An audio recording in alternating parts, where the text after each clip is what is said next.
Sucks to be dead. My name is Rick. These are the Dreadful Minutes. So, I decided to knock out one more video.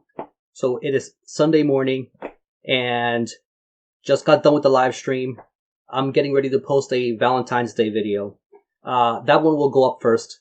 So, by the time you see this video, it might be probably a few days after that one drops. Because I just don't feel like editing it right away. And give you some time to enjoy the Valentine's Day edition of that particular video beforehand. So I decided to just make a anything goes video. So I just pulled a couple of things, some recent pickups. So I figured if symphonic metal and progressive gothic metal is not your thing, there's some other shit you can enjoy. So, 2 videos in one day. Fuck. So, let's start out with...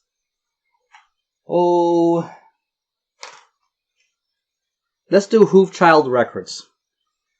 Brian Arkham, you've been... you're gonna make me broke, man. He seems to find these deals. So, Hoof Child Records had I want to say a 20% off sale at the time. He kind of hit me up about that. So I made an order. I picked up 3 items. So this is it. Hoof Child Records is one I've been aware of for a while. I have not ordered anything from them in quite a while. So I thought this was a good opportunity. It just kind of see what's floating over there at the moment. So got this cool little pin from them. See if it'll focus. Shit.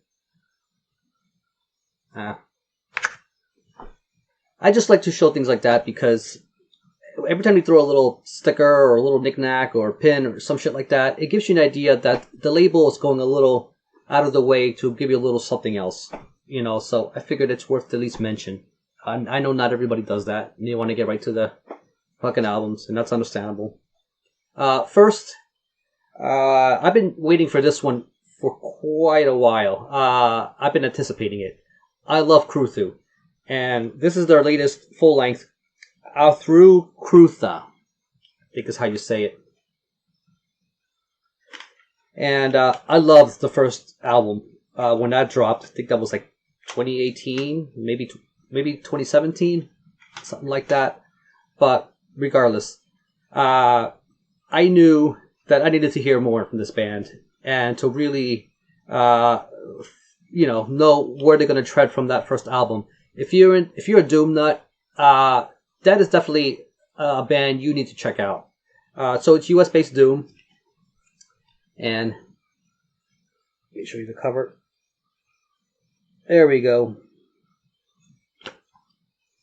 And this came out, I think, sometime around the summer of 2020. So it's just lyrics and stuff.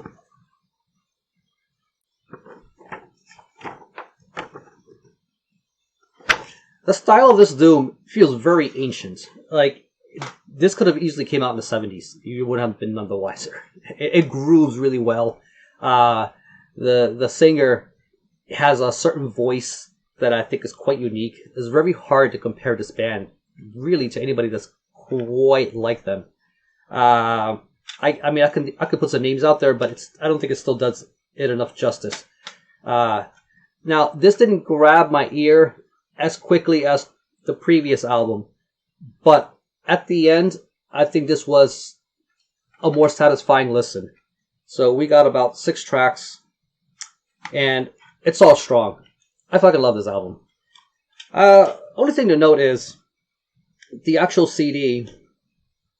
So it might be one of those situations where it was a little tiny piece of art and he kind of just blew it up, which is probably why it's pretty blurry. It doesn't look too bad here, but I could still tell that this could have used a little more sharpening or something.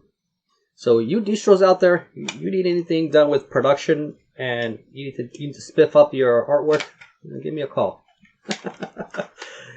Anywho, so the other thing that I picked up was It's a band called The Witch. This was like a one-time drop. Salem's Rise is the album.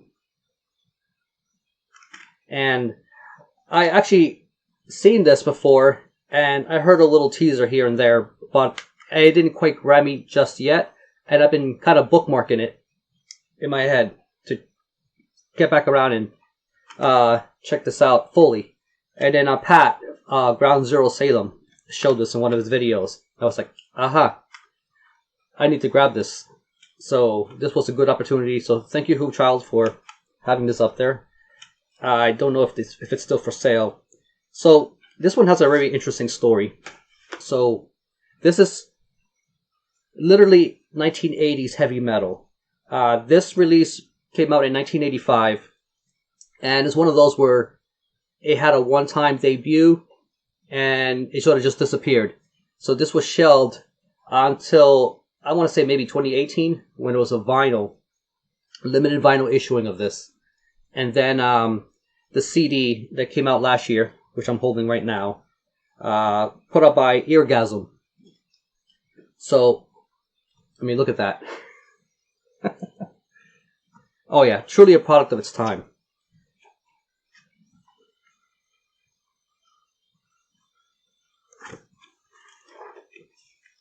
So, Tom Chappie on drums, Ace Matthews on vocals, Ted George lead guitar, and Dave Chappie on bass. So I guess Tony and Dave must be brothers or something, or cousins.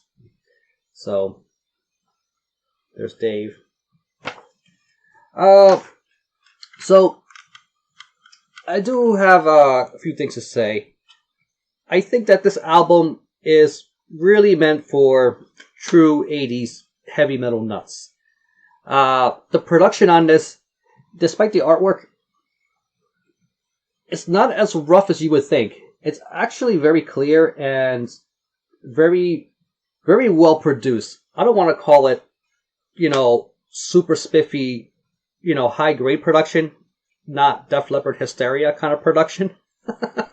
But it does have enough of a grittiness to it that it has that old style sound, well, here's the thing. When this dropped in 1985, I think that it was already dated, even for that year. It has a very old sound that would have been more in line in 1980. If this would have came out maybe 5 years earlier, or maybe a little more, this would have gotten a lot more attention.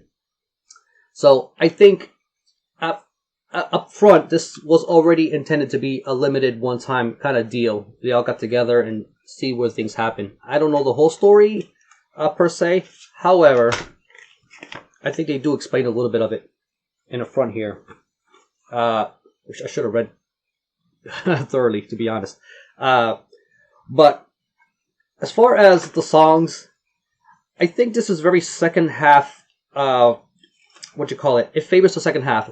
I found that the maybe the last 4 tracks were the really strong tracks on this, and those are the ones that stuck in your head. The first few tracks, or the first side, if you have it on vinyl, is not the strongest songs, and those are not as memorable to me. I felt like this would have been, or should have been, a limited EP. If they would have took the strongest songs, instead of putting the kitchen sink in there, this would have been a really good EP, maybe even legendary for its time. So, I don't know. Maybe I have not spun it enough and listened to this in the player as frequently, although I have gone back to those same tracks that I like over and over and over. So, I think my opinion still stands. I think this should have been chopped in half, turned into an EP, and it would have been very strong for what it is. But I still recommend it.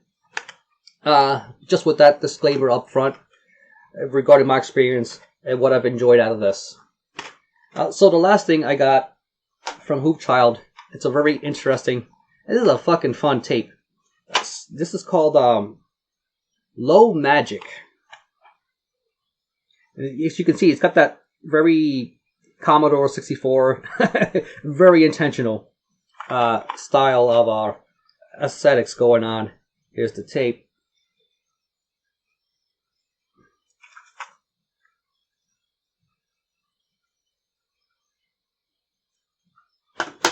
Let me show you what I mean.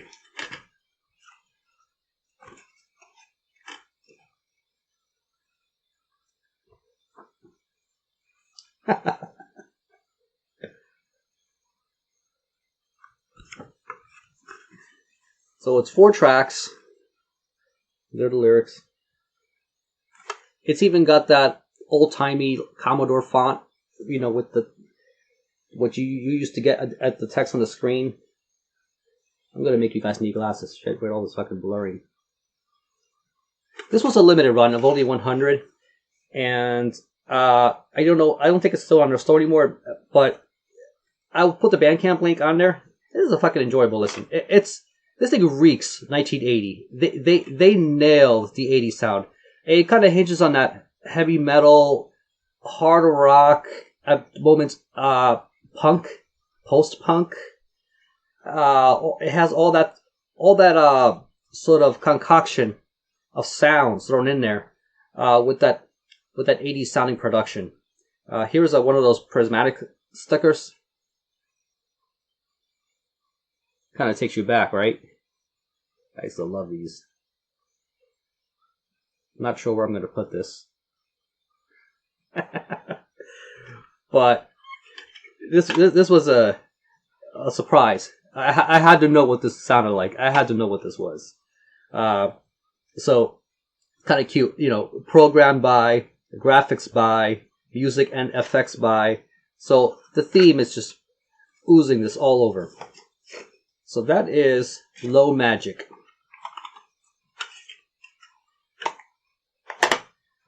Next. So I'm going to show some stuff I picked up from Hollow Ground Distro. The person behind this, or one of the people behind it, I'm not entirely too sure, but you may know Deonte from Deonte Collects. Check out his channel. But he also has a store, and he sells various genres. I'm surprised at the kind of stuff that he has on his store.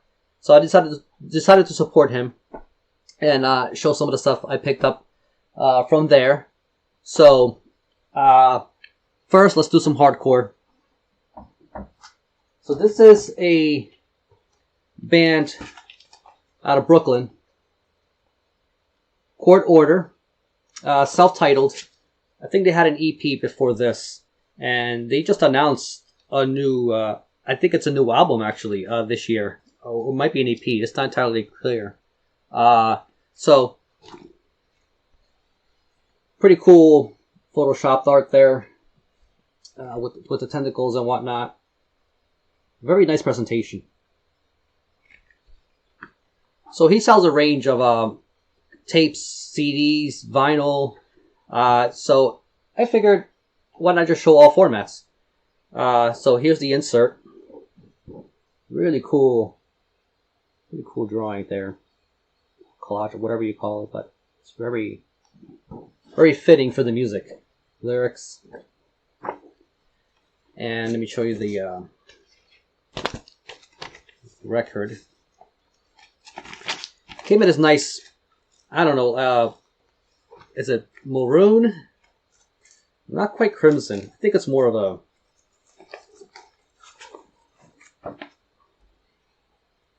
very cool. Now the tracks are not on the labels, so this is one of those deals. Personally, if I'm putting out a record and I have these decisions, I would just put the track lists on the labels. But, you know, blame the art director, right? So, Court Order are what I call a very fine representation of very modern hardcore. This stuff is pummeling. I love it. I've not listened to anything like this in quite a while. I've been more on the sludge, Blackens stuff lately. But going back to some of the, what's called traditional hardcore, this is more on the metallic side. Not so much the punkier kind of hardcore. So that means it's, quite down-tuned. I mean, this would appeal to the Hatebreed crowd. This would appeal to, I don't want to call this full-blown metalcore. Though I could see someone who enjoys metalcore enjoying this. Now, it is very compressed, so you can make out all the notes but I think it's very appropriate for this. It's the sound is very much pressurized. You feel like you're under some subterranean level of the sea, and this is just engrossing you. And it's a good time. There are some very interesting teases of melodic moments in this, and that's what I mean by modern.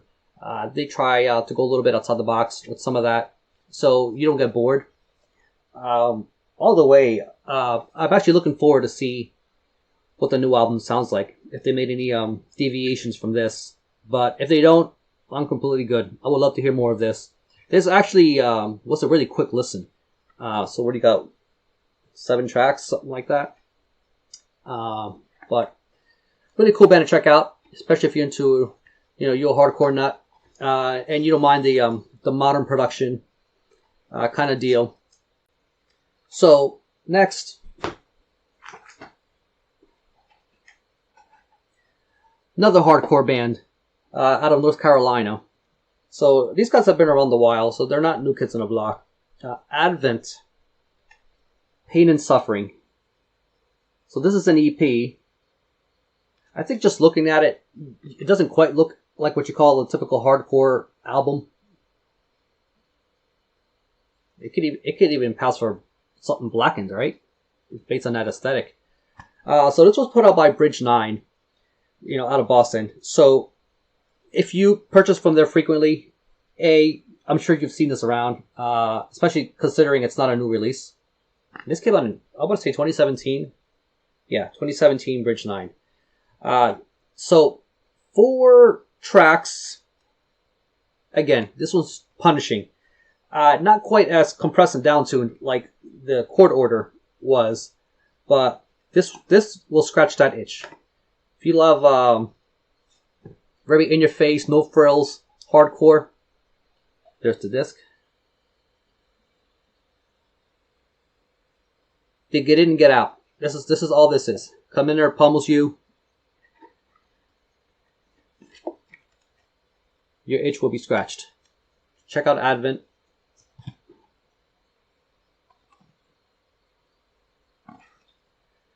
You would need reading glasses to be able to read those lyrics. That's my only complaint about this.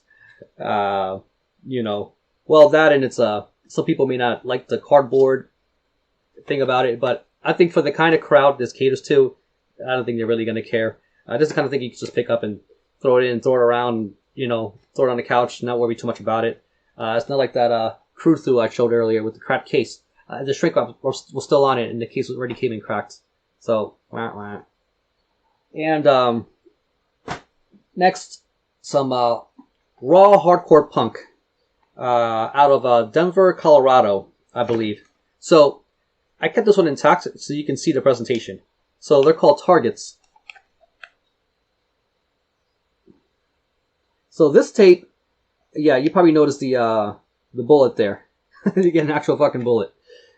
So let me go ahead and unpack this for you.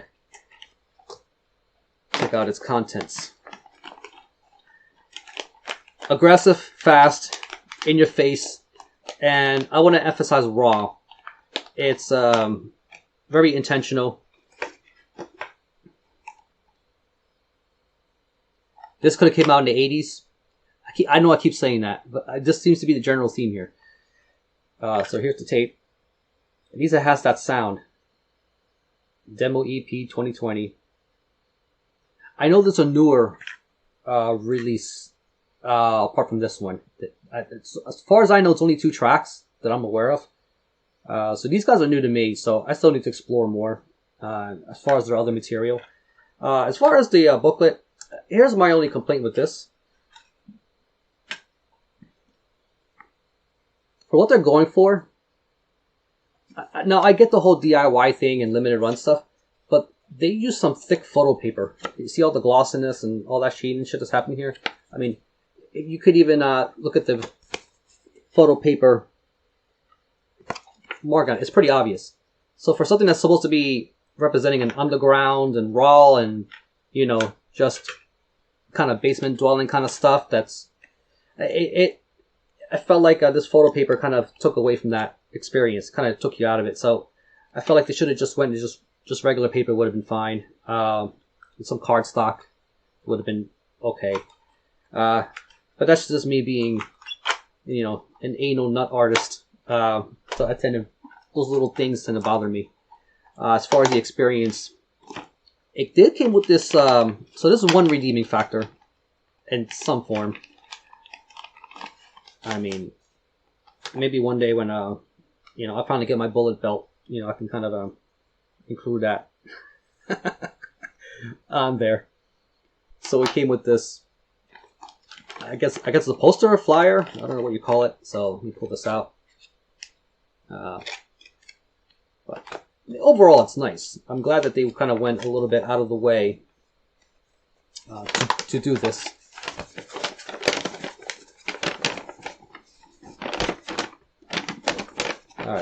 All right. So there it is. Targets. You got this. See, like this paper would have been fine for the J card. I don't know why they didn't just do that. I just kept that hook. I mean, it's probably run in 2 different shops or something, though. It might be a logistical thing.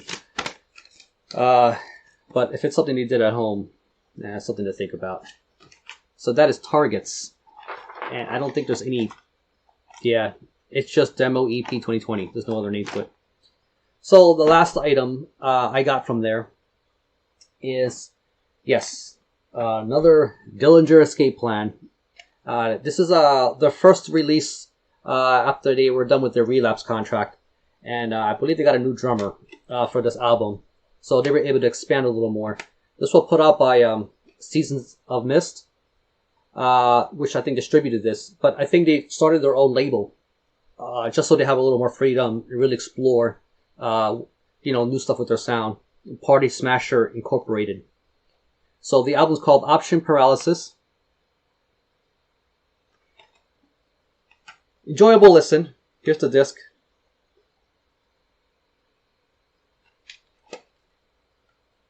Pull up the booklet real quick.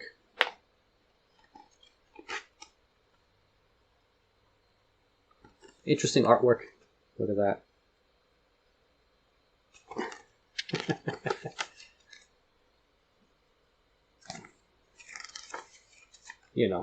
So that's the general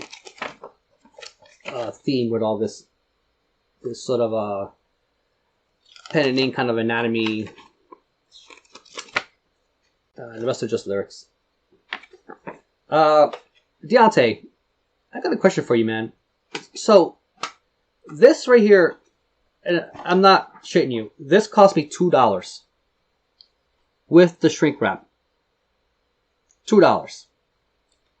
Now you're probably saying, well, okay, so you got a deal. What's the complaint?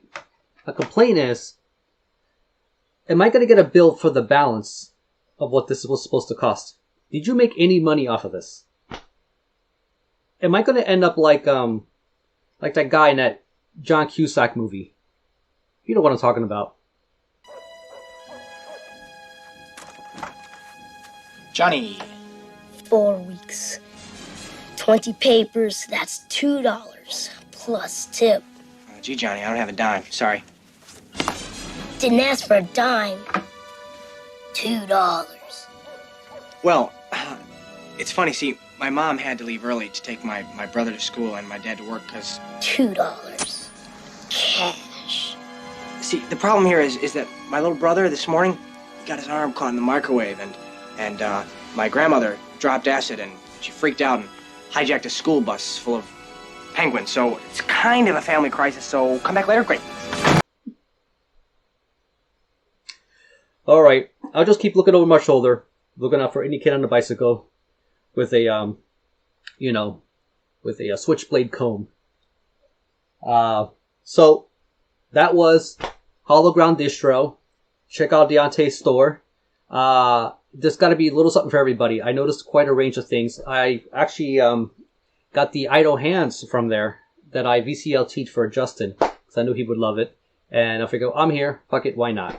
And I think he still has some of those records or CDs in that store. So, Hologround Distro, check it out. When Bitter Spring Sleeps. I've heard that name around, but I've never been curious enough to check them out.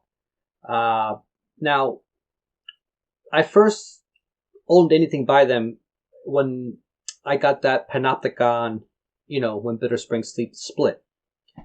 And I couldn't really come up with anything super conclusive because that was the only reference I had to go by. I felt like it was really nature-esque, very about the earth. And I felt that over time, that's pretty much what Lord Sardonyx, the guy behind the project, was all about. He's very in tune with the earth and all of that, which is pretty cool. I think we all need to be more aware about what we're doing with the planet. So Brainsmasher announced that tape will be dropping for the end of 2020. I think it was December 31st was the official release time. So I put the pre-order in for Dungeon Metal. And, oh man. I said I didn't know really what to make as far as the sound. So, before I pick this up, which I'll return to, I picked this up, which is an older release, which I think from 2013. Coven of the Wolves. Let me go ahead and take that out. This was a limited run. I think they only made about 200 of these. But it should still be relatively easy to find, surprisingly, given how old it is. So, really cool art direction here. I don't know if the art it's the same. So this is number 142 out of 200. So I don't know if the art's the same for the CD and the vinyl. I thought I'd seen a different version of the art for the CD. But, I only have the vinyl to go by. But I wanted this format. I thought this was special enough to get it on this format. It's really built up. The Panopticon split was a good introduction, but it wasn't a way to really decide if this was a band for you or a musical project, because it is just one guy, as far as I know. This is about a call to bring awareness of wolves, believe it or not. I think that he made a announcement, I don't know if it's still going today, it was quite a while ago, about donating funds from sales of this, which I think it's art to digital. So if you were to purchase this digitally, all the proceeds will go towards the foundation to protect the wolves. Because, we can't always protect just the cute animals. The wolves are an important part of the ecosystem too, and does help control overpopulation. We shouldn't always just take matters into our own hands and, let the cycle of nature do what it needs to do. And these animals need to be protected. So, it's really cool. I became a little more aware about some of that stuff listening to this, and it really hit home with the message. Listening to Coven of the Wolves, it really opened my eyes, and I felt like the way Lord Sardonyx expresses his voicing. First of all, I think he really does record everything outside, or most of it. You can actually hear nature. I don't think it's just added effects. I think what you're hearing is actually outdoor sounds. So birds, the leaves rustling, and all that stuff. Which I don't think it's any gimmick at all. I think it really enhances the experience when you're listening to this. I think he nailed it.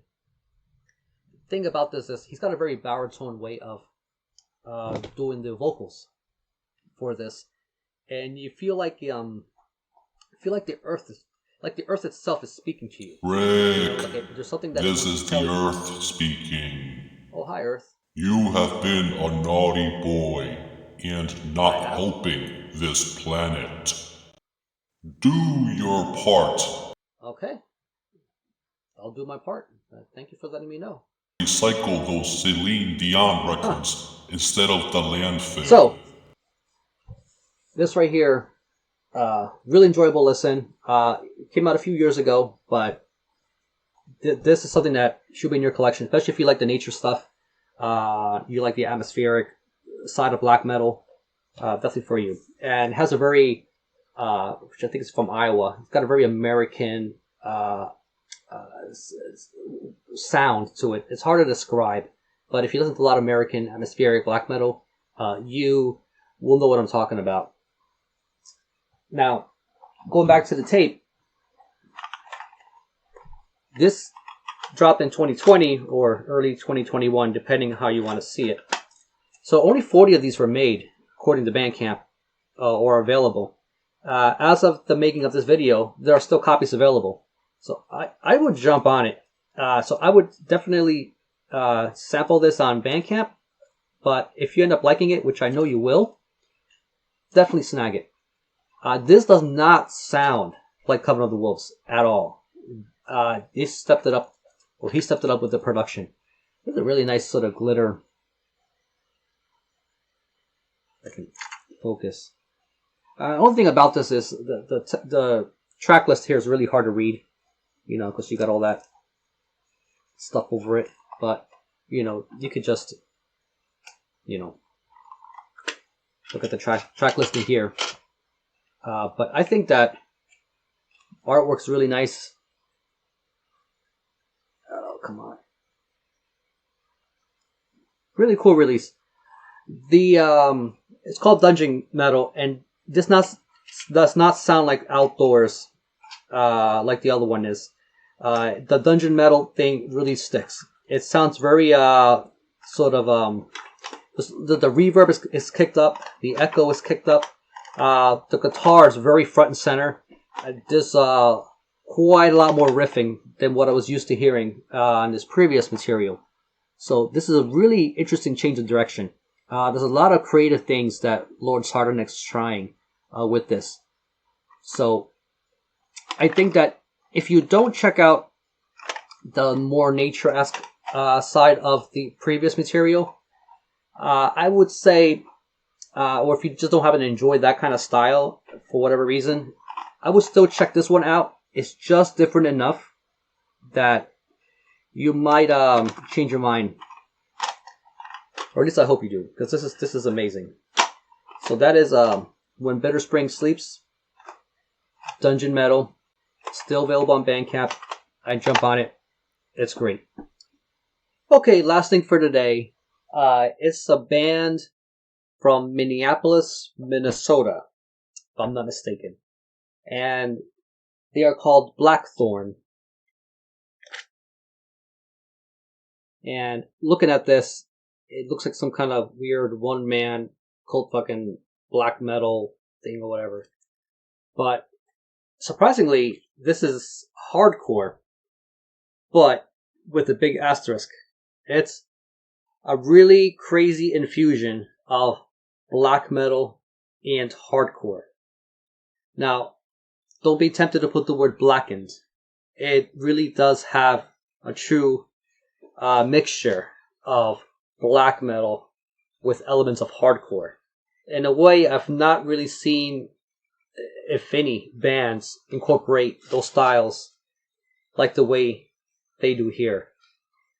This was put out by Gems label, I think in conjunction with several other, let me see, so Snake Fork Records, Nefarious Industries, and Damien Records. I think it kind of collaborated and, to put out this release. So if you're not familiar with Gems label, they deal with, here's their logo, very obscure and limited edition runs of certain releases. They may re-release some things in a weird package or format, or just very oddball styles like this. It's got this nice little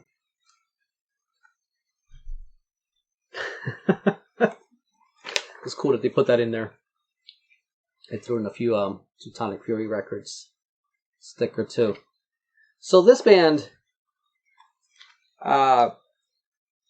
really it almost sounds like there's elements of crusty style drumming, again with the hardcore aesthetic, wrapped around elements of what you would call traditional black metal. Again, I don't want to put this in the format that's called Blackens, because I think that has a different kind of connotation. You would have to really check these guys out to get an idea what the sound is like. So this is a limited run of, I believe, 200 in black, as you can see here. They did have a color variant, which was not available on Gem's label, and that one was limited to 100. So I'm going to go ahead and pull this out. My issue is everything here is really hard to read. Like whatever font they picked for this is very scribbly. I know they're going for that really deconstructed style. So came with this little strip here. Very nice presentation, but again, you just can't read it. That's supposed to say Blackthorne. Maybe you can make it out here. And that's the back. So I'm going to go ahead and remove the strip. And that's the back.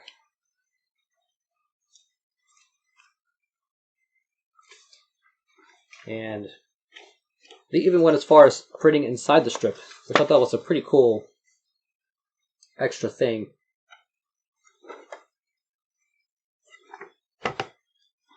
I don't know how well known they are in Minneapolis. This has like almost like a newsprinty, very low grade paper, but I think it's part of the whole lo-fi aesthetic that they're going for, and it works really well for this. Hell, maybe the cost savings was able to make this possible, right? And do all this extra stuff. So I'll leave a link. Check this out. This is their only full length. I know they released one tape before, which is just a little EP. It's a nice sampler, and this right here is really nice. So it's a insert. You can see it's very deconstructed. And this right here, they went for this card material. Which is surprising. They didn't have to do that, but this is something that you know, if you want to frame it or whatever, I mean, it's definitely that grade. You can definitely do that. So, again, you wouldn't get hardcore from the visuals at all, but it's there. And with the whole black metal side of it, pretty crazy. You can tell from here. So the back is just lyrics and, you know, good luck trying to read any of this.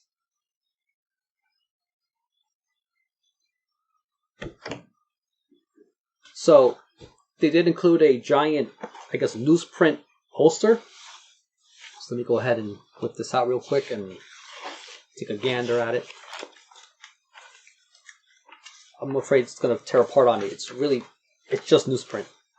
So that is, if you can see it on camera, it's supposed to be like a, I want to say,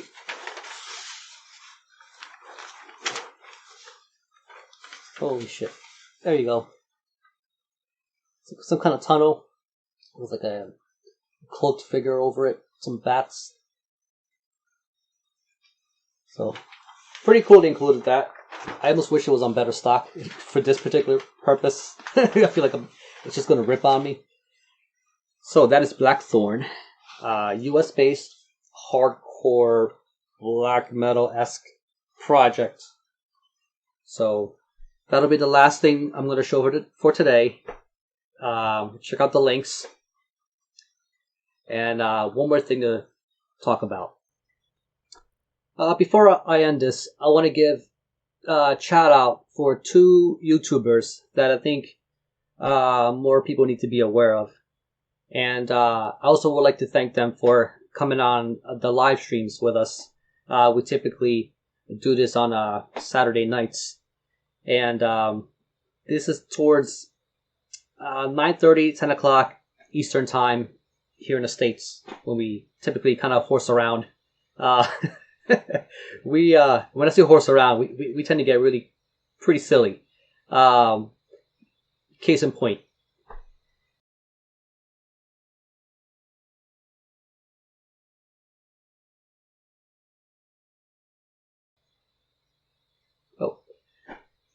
Crude drawings, compliments of a Maze of Torment.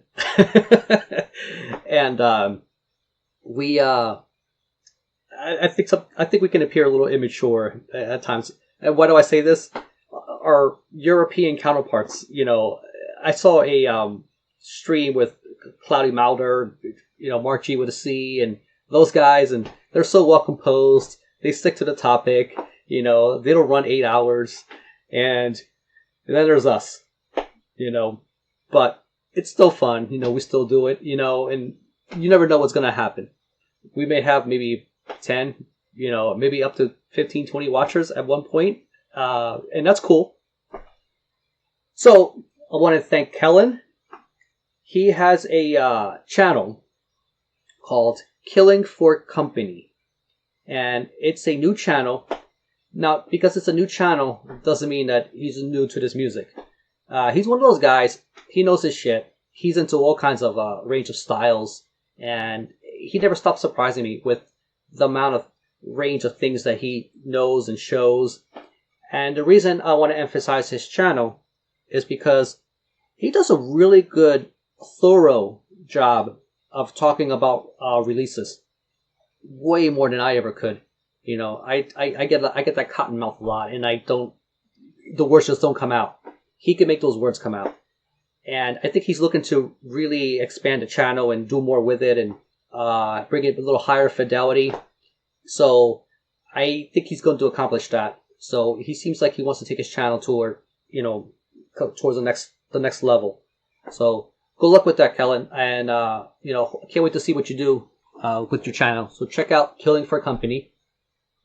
The other one is Chapel of Ghouls, and that is Sean, who also recently has joined Toilet of Hell. If you ever check out that site, and they do some pretty good reviews. I've been reading reviews from there for quite a while, and I generally trust their opinion, and am very interested in what they have to say. So congratulations, Sean, on joining them. And he's another one that he already has videos up, so it's not like I'm gonna announce these channels and you have maybe only one thing to go by. These guys already have content up there, so give them a subscribe, and welcome to the community. So one thing though, Sean, there's another YouTuber that named his channel after a Morbid Angel song. Only problem with that is that when people try to look for your channel, they're going to get Morbid Angel. Clearly. So I'll leave a link to your channel so people can find it easier. But if you just type in Chapel of Ghouls, it's not going to show up, and you might find it a little frustrating trying to locate his particular channel instead of Morbid Angel. All Sorts of Madness is a great album. Sometimes it may be too good and too inspiring that it might backfire when you try to name your channel into that.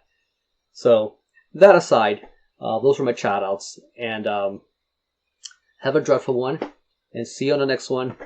And time to change my shirt.